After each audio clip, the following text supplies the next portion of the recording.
headliner this evening. Give it up for my friend Matt Taylor, everybody.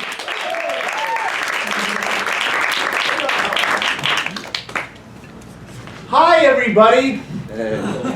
I'm having a good day. Big news. Big news. My grandfather, officially 100% cancer-free. Come on, everybody. 100% cancer-free. He's dead. I know, right? But he's cancer-free, though. It's a clean casket. Clean casket. Hey, well, I thought it was cancer. Oh, you got it. Boo. I write my jokes on my hands. I'll talk about that right after. I say write my jokes on my hands. Right, fine. That's how you do it. I write my jokes on my hands because when I was younger, I did a lot of drugs. And now I have no short-term memory. So if you see me look at my hand, it's because that's what I'm doing. I want to be cool about it, that's what I'm saying. Oh, I write my jokes on my hands. It's because when I was younger, I did a lot of drugs. Anyway, I have no short-term memory. Please don't judge me. It's just a thing, alright? So just I'm not gonna do it again. Sometimes I do it like a few times, and like I'll be like, ha ha ha ha. And you get angry, like, why did you bring me here? I hate you. I think you'll break up during that joke. It's great. I am white. It is nice to be white. A lot of white people here, a lot of off-whites. That's what we call you other people. Off-whites are here too. It is nice. It is great to be white. I like talking about it, but I don't like the fact that it's very hard to be proud to be white because, you know, people like are afraid like a cross is gonna start burning or some weird shit like that. Because that's what happened. We allowed racists and bigots of all types to like co-opt the white brand, and it's nice to be white, isn't it? It's good. Like you don't get in trouble for anything really. You know, it's hard. You can wear whatever you want to wear whenever you want to wear it, and people are cool with it. In fact, the worse you dress, the more money people assume you have. Like if I dress like that, this dude must be worth a fucking $1 million. Look how shitty he's dressed. He looks terrible. He's rich. And it's true because we're white and we are. How it is. Great. If you're not white, I'll tell you a secret. When two white people are alone in a room, money appears. It falls from the sky. Usually from your pockets. But still, it's nice. It's nice. I used to live in Koreatown. Jacob lived in Koreatown. It's nice. I used to live in Shakytown. I lived on the corner of squiggle, dot, slash, and Pia! Right off of Wilson. Nice place. I left. On 7th and Western, you can see this. I used to live next to 7th and Western. On 7th and Western, there is a Korean grocery store called Squiggly Dots, which I don't know. It's some unpronounceable thing. And I used to live there, and I would go there every day to the Korean grocery store to meet the nice Korean people. They were very nice and friendly, very loud and very angry all the time. But I think it's because that they never took a break. Like I think the lady who worked there, her shift started in the 70s. She was fucking there forever. But I had a lot of respect for that place because when I made my money, I left Koreatown. I was like, fuck this place, I am out. But they invested. When I was leaving Koreatown, that place had done well for itself, and they bought a sign in English. And if you've ever been in an immigrant neighborhood, I've lived in a lot of them, it's a meaningful gesture when you buy something you put in English. It's a statement. It's like, I live here now. You know, it's meaningful, and I like that. I have a lot of respect for it. You can see the sign, it exists. It's not the name of the store, which is weird to me. You would think if you're going to big sign in English, you'd probably want the name of the store, not what they put up. They have a sign and it says, no dogs allowed, except seeing eye dogs. And I was like, that's weird. A sign you put up for blind people. Because they don't read at all. Like they would like to, but they don't read like at all. They're not a reading group of people. So you don't, it's a mistake, right? It's a mistake, but you've never heard any other mistake like that. Like you don't walk into that store here, attention deaf people, everything is free. Hello, deaf people, everything is free. Midget shoes, top shelf, dangling from a balloon, no step ladders today, free if you're deaf. Welcome to Squiggly Dots. That doesn't make no sense, really. If you really listen to that joke, you're like, why would they be talking to the white boy? I don't do drugs anymore, which is boring. I do vitamins now. Yeah, I know, right? It's not cool. Like, I used to do drugs, and it was fun, and you could talk to people about it. Like, what did you do? I got fucked up last night. I should not be alive. If I wouldn't have such a cold, stuffy nose, I would be dead right now. I have like $12,000 up here now. But I don't do it anymore. Now I do like vitamin B, and no one wants to hear that shit. Like, what's up, Matt Thurman? I'm so fucking focused right now. Holy shit, I feel good. I don't drink when I go out anymore. I used to drink a lot when I went out, which is fun. Now I don't drink a lot because I'm older and my tummy hurts. And they feel like, oh, you drink so heavy anymore. I was like, my tummy. And then people are like, shut up. I'm sorry. But I used to do it. Now I drink water when I go out. And again, that's not a cool story. And I'm like, if I do anything bad at night, it's my fault. Because I'm well aware of what I'm doing. I feel like I got fucked up, man. I'm hammered. What are you doing? Fuck a bunch of pigs, bro. It was amazing. I can't believe I'm alive. Yeah, wild. Bro, when you're fucking sober, like, dude, I am so hydrated right now. I am so hydrated. Oh, I can piss clear. This is so nice. I'm going to bed. It's 9 p.m. Drugs are something you think you should. I recommend everyone do drugs, by the way. That is my opinion. If you're not doing drugs, do them. That's what I say, because I like drugs, because drugs have this amazing thing, a kind of a regulatory system, because drugs kill all the people that are bad at doing them. So it's kind of a nice little thing. It's kind of like how the comedy was, you know, like, oh, you're bad at it, now you're dead. All right, I'm fine with that. I'm fine with that. Alright, boo, boo. Anyway, that's like a pro-drug joke. Come on, buddy. I've done every drug you can do. I'll tell you a little about each one. Alright, see, there's ecstasy, which you should do. You should. Everyone who's done ecstasy knows that when I say it's the greatest thing that's ever happened, I'm under fucking selling the drug. It is. It makes everything amazing. It makes things that shouldn't be amazing fucking amazing. I got pulled over by the cops while I was high on ecstasy. It's still to this day my favorite adult memory that I've ever had. The cop came over, I was like, I love this song. Woo, woo, woo, woo. Yeah!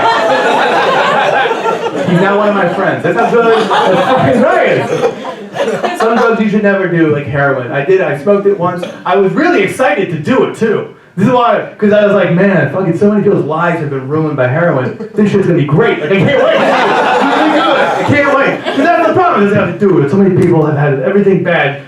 I can't wait. And I smoked it, and it was the most boring bullshit drug I've ever tried. I don't know how to get addicted to it. If you've ever done a Vicodin, every goddamn one of you has, if you've ever done a Vicodin, it's the same thing, except you can't poop for like a month. That is what happens. They do not tell you that. That is what happens. That is all, and you're itchy. You're itchy and you can't poop. That is heroin. That's what doing heroin is. Fuck, I can't go to the bathroom. Fuck, that's all. No one likes to hear that story. Like, some drugs I don't think you should do. I haven't done acid. I haven't done it. I wanted to. Oh yeah, fuck you all. I've done acid. None of you've done acid. Shut up.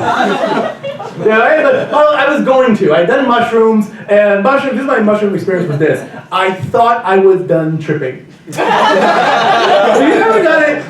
You trip. It's fun. It's nice. Whatever. And then you think you're done tripping, but you're not done tripping. You just think you're done tripping because you're tripping and not tripping. It's like a weird thing. So I thought I was done tripping. So I decided to drive home. And whoops.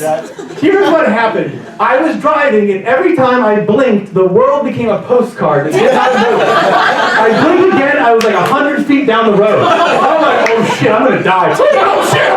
I don't know how I got back. I don't know how. It was on Vine. I was on Vine. I was like, how am I alive? It was great. I did do acid. I was gonna do acid, but then a friend of mine said that when he was fucking on acid, that the alphabet attacked him. I like to read, so I was like, I don't want to fucking deal with that bullshit. I want to put that in a map. Oh man, I read a book, flipped out, and ran. Never a good reader. I like to read. I'm a reader. I read a lot of things. I like to read. No one likes to hear about readers. Everyone hates readers. Like, oh yeah, you smart motherfucker, get out of school, bitch. I hate you. People hate readers. Because readers are nerds. They're nerds, and they're the kind of nerd that feels good about himself because everything he's reading is better than what you have experienced. Have you ever seen a movie and then had someone who's read the book talk to you. They talk to you like you're borderline retarded. Like, oh, you saw that movie. Oh. That is so cute. Oh my god. Well, I read that book. And they always think the book is better than the movie. They always do. Every single time, they think the book is better than the movie. And I've read the book. I like the book. 99% of the time, the book is better than the movie. But not always. Not always. But do you ever try to get someone to admit to that fact that the movie was better? They're like, oh, the book was way better. Way better. And it's not true. I read this book recently. I saw the movie. It was called Backdoor College Teenage Nurses Volume 16 Blowjob Patrol. The movie was way better than the book, man. It was way better than the book. The book was sticky. Yeah. I'm trying to think about it. I smoke weed every now and then. I don't like that it's legal. I don't. I used to be cool, man.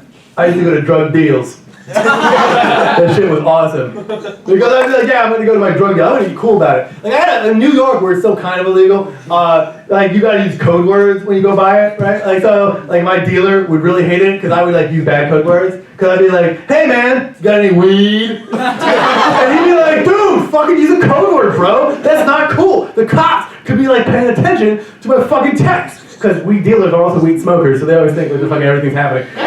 Cool. And I'm like, dude, are you in jail right now? Like, no, well, they're not fucking paying attention. Fucking chill out. He's like, just fucking use a code word. So I did. I was like, hey bro, you got any heroin? And he was like, that's a bad code word, bro. That's the code word I want you to use. Any automatic firearms? What do you got? What code word do you want? Do you have any underage prostitutes? What do you want me to use? CDs, man. You want to have CDs? Alright, I'm gonna go buy some CDs at 3 in the morning from some dude. They're not gonna be suspicious about that whatsoever? I am. Don't say cocaine, man. It's sugar. You want sugar. Really, I'm texting you for $100 worth of sugar. It's 2 a.m. Really? Who the fuck, what kind of cartoon cop is gonna be like, well, you know, we were tapping this guy, and for some reason he just sells a lot of sugar. I guess he seems to be very popular in the sugar business. Quit doing cocaine, still drink a lot of coffee, feeling good about myself, until I realized that no matter what I do, a Colombian is always making a buck or two from me. It's like, no change. What the? I went up a little bit. Usually like, oh shit, you're right, cocaine, coffee, Colombia, oh, high five. Really, I do have a bad short-term memory. It is, I don't know why. I read my jokes. No, I'm not gonna do it. I want to do, oh yeah, smoke weed, right? Here's the thing about weed, alright? I wish it weren't so goddamn legal. I really do, because like, I used to hang out at drug dealers. I like them. I find them to be very fun, which is weird, I know, but they're not like what you think. If you ever haven't gone to a drug deal, it's not like TV. TV makes it very scary. It's always like, you know, like some guy comes up, says, yo man, you got the fucking drugs. And the other guy's like, yeah, you got the fucking money? They're like, yeah, and they pull out guns, they start shooting each other. For some reason, that's not how drug deals are. Drug deals are two people really fucking happy to see each other. Like, dude, you got drugs? Yeah. You got money? Yeah. All right. High five. It's like a lot of fun. It's a good time. I came up with that joke actually at a drug deal. I did. And here's the interesting thing about that drug deal was it was not a cool, fun times drug deal. It was actually sketchy. It was like the one time I've been to a sketchy one. I was there, my friend's like, hey, come on, I'm gonna go to a drug deal. I'm like, fuck yeah, I love drug deals, a lot of fun. And so I go there, and it's sketchy, and it was weird, because like, these guys came out there like a big old hoopty kind of car, which is always worrisome. If anyone puts an old hoopty, you're like, something's wrong here. And then my friend's there, and he's like, be cool. And like, anytime someone tells you to be cool, like, get the fuck out of that situation immediately. You know, you can't do anything. Can't be cool. Yay.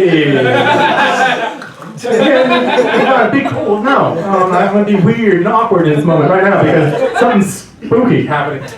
So I'm there, it's sketchy, these guys come out, and I'm like, why am I here in the first place? And he was your backup. I'm like, what the fuck am I backup for? Why are you look at this face? This is not backup face.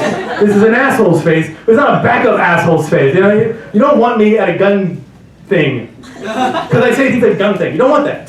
So I'm there, right? And it's sketchy, and that's when it hits me. As my friend's pulling out a lot of money, like way more than casual, I'm just gonna get some drugs, more, you know, hey, I'm gonna go get a federal beef. Hey, why am I here? I better be able to testify. That's what I said, he didn't find that funny. So I'm there, those people are there, a lot of money getting pulled out, a lot of drugs getting pulled out. Me, I think, hey, it's kind of sketchy here. Because that's weird. You know how, like, in real life, it's kind of pleasant. Everyone's like, hey, you get the drugs? Yeah. You get the money? Yeah. All right, have fun. Bam. So here's how I write jokes. In case you're curious how a comic writes jokes.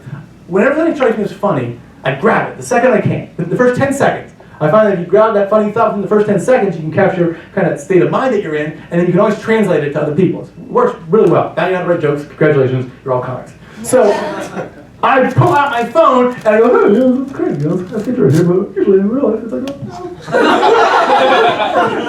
And I'm not paying any attention to the fact that no one is now dealing drugs. They're all just looking at me, talking to me. And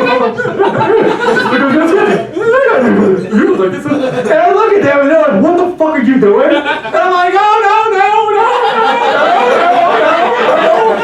I'm not talking to anybody, I'm just recording it for later. I got out of that one. I can't believe it. They run ecstasy, that's fine. So don't do drugs with sex, don't do it. The reason you can talk about weed, by the way, if you say like cocaine, everyone gets edgy, as you should. It's not like, you know, you're not going to be cocaine, they go to church. It's like people who do that are kind of sketchy. But you can talk about weed all day long. You can be like, yeah, I want to smoke some weed, and it's fine. You know why? It's because no one dies from weed. That's why you can talk about weed all day long, because no one dies from it. And if you've ever smoked weed, you know at some point you try to kill yourself from an overdose. Everyone is always like, today is the day, I'm gonna fucking just put ink in a brawny paper towel roll. And then you pass out, you can't do it. You wake up and like, oh my god, I have a headache. You know what's gonna solve this? More weed! I like weed brownies the best. If you're ever gonna get a weed brownie, do the responsible thing and go to a dispensary where you can buy weed from a legalized drug dealer. That's who you want a weed brownie from. You actually want it from a dealer because they're gonna give you the least amount of weed possible to get you high. Do not ever make the mistake of letting a friend make a weed brownie and be like, hey, you want to have a weed brownie? You want a weed brownie? Because there's heroin, more or less, in that weed brownie. Because everyone fucking goes like, all right, I made some weed. What do you got? Put 17 pounds of weed in this one brownie. Did you take a bite of it? No, dude, you have to take a whole bite. Oh, that's way too much. The serving size is like a look. Just look at it. Oh, you're really tripping, bro. I do the most unforgivable drug though, the one that no one's cool with, which is cigarettes. Dude, people hate cigarette smokers, man. Like, it's like the last accepted form of bigotry in this entire country. Because you can go right there, like, fuck you, cigarette smoker, get the fuck out of this business. You are not welcome here. You're kind, you're not welcome here. Get the back of where the fuck you are. You're going to usually go and vote. You can do any evil shit you want. If a person's holding a cigarette, everyone's like, yeah, fuck that guy. Fuck him. And it's not cool. Do you know the worst people in the world are cigarette smokers? Pot smokers. Pot smokers are bastards to cigarette smokers. Because they like act like they're better than us. Like, oh, I can't believe you're smoking cigarettes. Oh, bro, come on. It's like, you're smoking weed. That's illegal still, kind of. No, man, it's good for you. Every weed smoker thinks weed's good. It's not good for you. Here's the thing about weed. It's just not that bad for you. But it's not good for you. Like, every weed smoker's like, yeah, I smoke, like, I'm taller, I'm smarter, everything's cooler. Everything's alright, I'm smoking weed. It's bad for you. Here's the thing how it works. If you take anything at all, and you light it on fire, and you inhale the smoke from that fire into your lungs, it will kill you in 20 years. That's just how it is. You can smoke a fucking Bible. The word of the Lord is cancer. The Bible, by the way, is made out of rolling papers. I don't know if you're aware of that. It is. That makes the Gideon's geniuses. I was thinking about this. You ever been in a hotel, anywhere you travel, there's always a Bible in that hotel room, and it's the Gideons. The Gideons put a Bible in every hotel room because they know that when you're on the road, or you're visiting family, and you're in a hotel, you might be able to find weed, but you always fucking forget to get rolling papers. Because you're like, ah, weed, I better get the fuck back. And then you go back to the hotel, and you're like, fuck, I got nothing. And then you see a Bible, and you're like, fuck yeah, rolling papers. And then you roll up a fucking joint out of the Bible, and then they've got you right where they want you. High, reading the Bible, where it makes sense finally. Oh, I did not see that. Yeah. All right. I think about that. But if you get high and read the Bible, it totally works plot-wise. You're like, yeah. Sober, it makes no fucking sense whatsoever. I'm Catholic, by the way, that's my bias, I'm Catholic, so I haven't actually read the Bible because I'm Catholic and technically we don't have to do that shit. So I go to church, we just go, I'm sorry, and we're fine. It's great. Anyone else in another religion, it sucks. Whatever other religion, go Catholic. Trust me, you do whatever you want, you use everything like this. I'm sorry, and you're fine. I love that idea so much, it's so good. I may be missing a few of the principal tenets of the religion, but I think that's basically the gist. I think about it, I've read the Bible a little bit. I always like to ask this question to audiences. I like to ask this a lot. It's, would you have done it the way Jesus did it? Not is he real, not is it true, I'm not crap, I don't care. Would you have done it the way he did it? Like, it's a weird story. Like, if you're like, the first thing that happens, right, is he appears as a kid, and his debut as Jesus is he turns shit into alcohol without telling people he's gonna do it. Which is date rape anywhere else in the fucking world. If you have a girl on a date with you and suddenly you pull something into her drink so she can party, you're gonna go to jail, Jesus. That shit's fine, alright? Oh, you're gonna be like, Judge, it's a miracle, I can't believe what happened. Woo! She was wild. Yeah, that's just bad. I think that Jesus was black. I do think that. And it's in the Bible because he walked on water because he could not swim. No, he could walk on water. Which, by the way, is not very impressive because it's called ice. Everyone can walk on water. Like, look at Jesus on the figure eights. Like, it's not that big. But the Bible does gloss over one crazy point. This is the one that always sticks with me. I've never found anyone that really give me a good answer for this. It is there's this dude named Lazarus. And Lazarus was dead. Dead. Then Jesus comes in and they're like, hey, Jesus, what's up? He's like, hey, I'm looking for Lazarus. They're like, dude, oh, he's dead. And then Jesus is like, fuck that. He's not dead any longer. Bing! And he's not dead. And then do you know what happens after that? Nothing. They don't mention it at all. It's like a casual thing. Like, yeah, well, we were there with Jesus. Lazarus was dead. Then he touched him.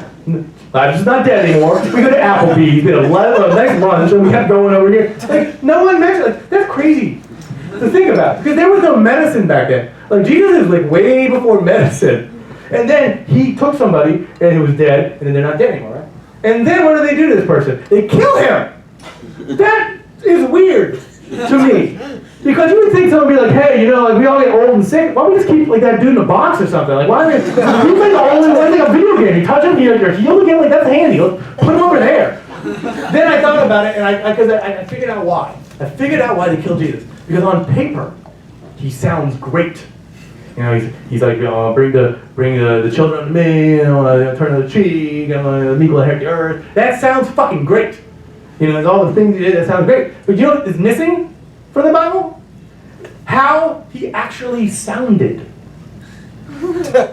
Seriously. Does anybody know who Benedict Cumberbatch is? Yeah. He's got a great voice. He's got an ugly fucking face, but he's got a great voice, so now he's a leading man. He's got a face that you punch an attractive man, like, but his voice is rich, and you want to hear him talk.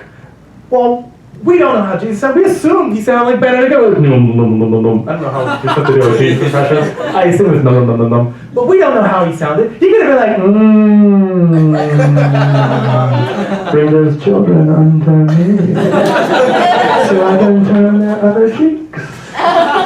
See, right now, we're gonna kill that motherfucker. This is not cool. It's not really much. I just get struck by lightning at the end of the joke. That's really how that one works.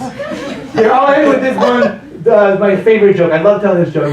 Oh no, I gotta tell one. Okay, they're both great. I was watching Japanese pornography recently, and I noticed something about Japanese pornography and all Asian pornography in general. And it's there's a lot of schoolgirls in it. And all I can think is that even while watching pornography, all Asians can think about are math. That's a shocking thing. Like, it's just on the brain. That's not a joke. Anyway, it's even better than that, but it was fine. It was good. I'm doing my best up here. I'm drinking while I'm doing my job. I don't know what you do, but I guarantee you're not allowed to drink while you're doing it. What do you do? Yeah. Software? Oh, you drink while you do that. That's the job you drink at. My brother used to be, he was in the Silicon Valley late 90s during the boom part, and he quit. He's actually a stand-up comic also. And I remember when he told me he quit, like, dude, I was drinking in the morning. That's when I knew. Like, what? It's like, oh, I was having too much fun. So I had to fucking quit and do comedy. How's comedy going? Oh, I drink in the morning also there. Oh, yeah. That was the story. So, I listen to NPR. I read books, I listen to NPR, that's who I am. I'm classical music, I read books, NPR, I'm also an asshole, it all kind of works together. But I like NPR. If you don't listen to NPR when you're driving, put on NPR, it's great. It's good. It's like the news you gotta hear, that you never hear, told with like a wink and a smile. And there was a story recently, and it blew my mind. And this is more or less what happened. There was an earthquake in Mexico. And the earthquake was so strong that NPR brought out a seismologist. And he talked for 25 minutes about this earthquake. And it was fascinating because it affects everyone here. Because the earthquake was so strong that apparently, according to seismologists, the crust of the earth in that country shifted 5 feet north. And I was like, holy shit. Mexico itself is illegally trying to cross the border. Brilliant. I thought about that, and then I thought, how do I feel about illegal immigration? I'll make silly jokes, but I also then feel like I had to ask myself, how do I feel about it? As a white, southern, straight male, how do I feel about illegal immigration? And I thought about it, and I'm not against it. That is my thought. I thought for like 3 seconds, and I'm like, no, I'm not against it. And here's why. Because the argument against illegal immigration is too racist to be right. That's the only thing I believe it's just too racist. Like, it's just too much. Like, even if it could, no, it's too racist. And it's essentially boils down to this. Illegal immigrants are sneaking into America, and they're stealing our goddamn jobs. That's the argument. They're sneaking into America, and they're stealing our jobs. And no, they're not. Because no one has ever had a job stolen. That doesn't even exist as a concept.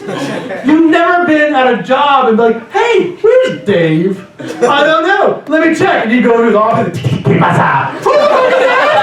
broke in. He's now Dave. He's on top. It's never happened. It's never happened. And if someone told you that you lost your job because they gave it to some dude who doesn't speak the language, have a birth certificate, social security number, driver's license, address, just a donkey in a dream. What the fuck were you doing at work? That was so bad. That just blew my mind. That's it for me. Good night.